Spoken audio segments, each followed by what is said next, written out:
विचार की जो धाराएं हमारे चित्त पर दौड़ती हैं, कभी उनके मात्र निरीक्षक हो जाएं। जैसे कोई नदी के किनारे बैठा हो और नदी की भागती हुई धार को देखे, सिर्फ किनारे बैठा हो और देखे।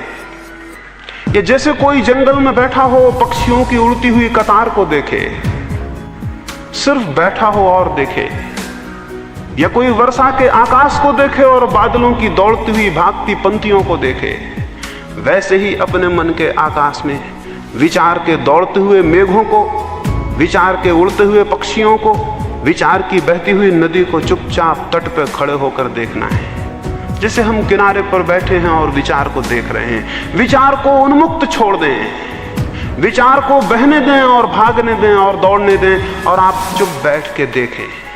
आप कुछ भी ना करें, कोई छेड़छाड़ ना करें, कोई रुकाव ना डालें, कोई दमन ना करें। कोई विचार आता हो तो रोकें ना आता हो तो लाने की चेष्टा ना करें। आप मात्र निरीक्षक हों। उस मात्र निरीक्षण में दिखाई पड़ता है, अनुभव होता है, विचार अलग है और मैं अलग हूं। क्योंकि बोध होता है कि जो विचारों को देख रहा है वो विचारों से पृथक होगा, अलग होगा, भिन्न होगा। और जब ये बोध होता है तो अद्भुत शांति घनी होने लगती है, क्योंकि तब कोई चिंता आपकी नहीं है। आप चिंताओं के बीच में हो सकते हैं, चिंता आपकी नहीं है। आप समस्याओं के बीच में हो सकते हैं, समस्या आपकी नहीं है। आप विचारों से घिरे हो सकते हैं, विचार आप नहीं है। और अगर ये ख्याल आ जाए कि मैं विचार नहीं हूं, तो विचारों के प्राण टूटने शुरू हो जाते हैं, विचार निर्जीव होने लगते हैं। विचारों की शक्ति इसमें है कि हम ये समझें कि वो हमारे हैं।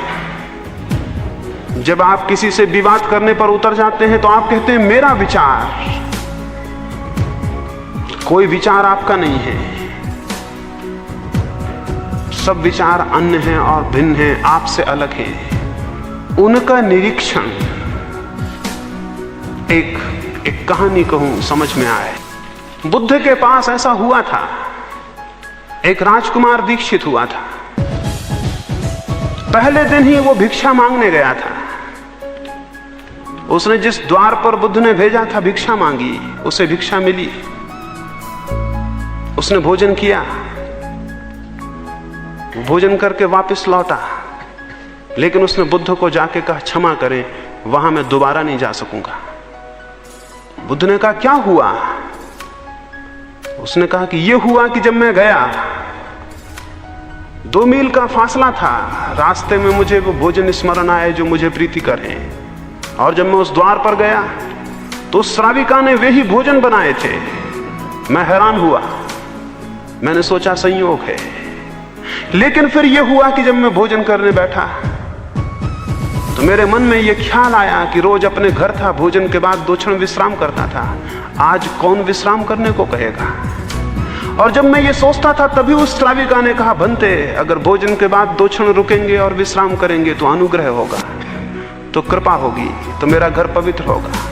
तो मैं हैरान हुआ था, फिर भी मैंने सोचा कि संयोग होगा कि मेरे मन में ख्याल आया और उसने भी कह दिया। फिर मैं लेटा और विश्राम करने को था कि मेरे मन में यह ख्याल उठा कि आज न अपनी कोई सैया है न कोई साया है, आज दूसरे का छप्पर और दूसरे की दरी पर, दूसरे की चटाई पर लेटा हूं। और तभी उस श्राविका ने पीछे से कहा भिक्षु, न सैया आपकी है न मेरी है, और न साया आपका है न मेरा है। और तब मैं घबरा गया। अब संयोग बार बार होने मुश्किल थे। मैंने उस श्राविका को कहा क्या मेरे विचार तुम तक पहुंच जाते हैं?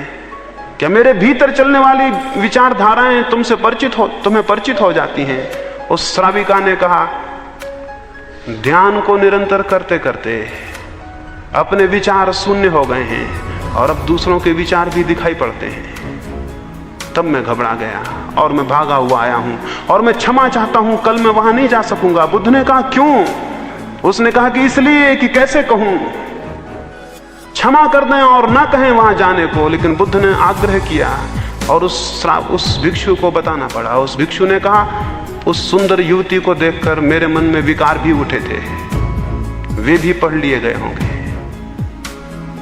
मैं किस मुंह से वहां जाऊं, कैसे मैं उस द्वार पर खड़ा होऊंगा, अब दोबारा मैं नहीं जा सकता हूं। बुद्ध ने कहा वहीं जाना होगा, ये तुम्हारी साधना का हिस्सा है। इस भांति तुम्हें विचारों के प्रति जागरण पैदा होगा और विचारों के तुम निरीक्षक बन सकोगे। मजबूरी थी, उसे दूसरे दिन फिर जाना पड़ा, लेकिन दूसरे दिन वही आदमी नहीं जा रहा था। पहले दिन वो सोया हुआ गया था रास्ते पर, पता भी ना था कि मन में कौन से विचार चल रहे थे। दूसरे दिन वो सजग गया, क्योंकि अब डर था। वो होश पूर्वक गया और जब उसके द्वार पर गया तो क्षण भर ठहर गया। सीढ़ियां चढ़ने के पहले अपने को उसने सचेत कर लिया, उसने भीतर आंख गड़ा ली। बुद्ध ने कहा था भीतर देखना और कुछ मत करना। इतना ही स्मरण रहे कि अनदेखा कोई विचार ना हो, अनदेखा कोई विचार ना हो, बिना देखे हुए कोई विचार निकल ना जाए, इतना ही स्मरण रखना बस। वो सीढ़ियां चढ़ा अपने भीतर देखता हुआ। उसे अपनी सांस भी दिखाई पड़ने लगी, उसे अपने हाथ पैर का हलन चलन भी दिखाई पड़ने लगा। उसने भोजन किया, एक कौर भी उठाया तो उसे दिखाई पड़ा जैसे कोई और भोजन कर रहा था और वो देखता था। जब आप दर्शक बनेंगे अपने ही, तो आपके भीतर दो तत्व हो जाएंगे, एक जो क्रियमान है और एक जो केवल साक्षी है। आपके भीतर दो हिस्से हो जाएंगे, एक जो करता है और एक जो केवल दृष्टा है। उस घड़ी उसने भोजन किया, लेकिन भोजन कोई और कर रहा था और देख कोई और रहा था। और हमारा मुल्क कहता है और सारी दुनिया के जिन लोगों ने जाना है वे कहते हैं कि जो देख रहा है वो आप हैं और जो कर रहा है वो आप नहीं है। उसने देखा, वो हैरान हुआ, वो नाचता हुआ वापस लौटा। उसने बुद्ध को जाके कहा धन्य है, मुझे कुछ मिल गया। दो अनुभव हुए हैं। एक तो यह अनुभव हुआ कि जब मैं बिल्कुल सजग हो जाता था तो विचार बंद हो जाते थे। उसने कहा एक अनुभव तो यह हुआ कि जब मैं बिल्कुल सजग होकर देखता था भीतर तो विचार बंद हो जाते थे। दूसरा अनुभव यह हुआ कि जब विचार बंद हो जाते थे तब मैंने देखा कर्ता अलग है और दृष्टा अलग है। बुद्ध ने कहा इतना ही सूत्र है, जो इसे साध लेता है वो सब साध लेता है। विचार के दृष्टा बनना है, विचारक नहीं। स्मरण रहे, विचारक नहीं, विचार के दृष्टा। इसलिए हम अपने ऋषियों को दृष्टा कहते हैं, विचारक नहीं। महावीर विचारक नहीं है, बुद्ध विचारक नहीं है, ये दृष्टा है। विचारक तो बीमार आदमी है। विचार वे करते हैं जो जानते नहीं हैं, जो जानते हैं वे विचार नहीं करते, वे देखते हैं, उन्हें दिखाई पड़ता है, उन्हें दर्शन होता है। और दर्शन की पद्धति अपने भीतर विचार का निरीक्षण है। तो उठते बैठते सोते जागते अपने भीतर जो भी विचार की धारा चलती हो उसे देखें और किसी भी विचार के साथ तादात्म्य ना करें कि इस विचार के साथ में एक हो गया। विचार को अलग चलने दें, आप अलग चलें। आपके भीतर दो धाराएं होनी चाहिए। साधारण आदमी के भीतर एक धारा होती है मात्र विचार की। साधक के भीतर दो धाराएं होती हैं, विचार की और दर्शन की। साधक के भीतर दो पैरेलल, दो समानांतर धाराएं होती हैं, विचार की और दर्शन की। सामान्य आदमी के भीतर एक धारा होती है मात्र विचार की, और सिद्ध के भीतर भी एक ही धारा होती है मात्र दर्शन की। इसे समझ लें, साधारण आदमी के भीतर एक धारा होती है विचार की, दर्शन सोया हुआ होता है। साधक के भीतर दो धाराएं होती हैं समानांतर, विचार की और दर्शन की। सिद्ध के भीतर भी एक ही धारा रह जाती है दर्शन की, विचार मृत हो जाता है। तो हमें विचार से दर्शन तक पहुंचना है तो हमें विचार और दर्शन की समानांतर साधना करनी होगी।